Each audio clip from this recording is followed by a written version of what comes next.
The Old Joliet Prison is an eyeglass that looks into the past so that we can all take a step back in time. This is the only fully intact prison in the Midwest where you can see an entire working prison. We have the opportunity to learn how inmates lived and were treated, and admire architecture that we will never see again. During its time of operations, the Old Joliet Prison had seen some famous inmates such as Leopold and Loeb, Richard Speck, John Wayne Gacy, James Earl Ray, and Babyface Nelson.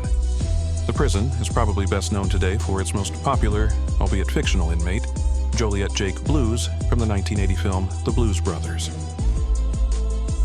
Joliet Correctional Center closed as a holding prison in 2002. Budget cuts and the obsolete and dangerous nature of the buildings were the cited reasons.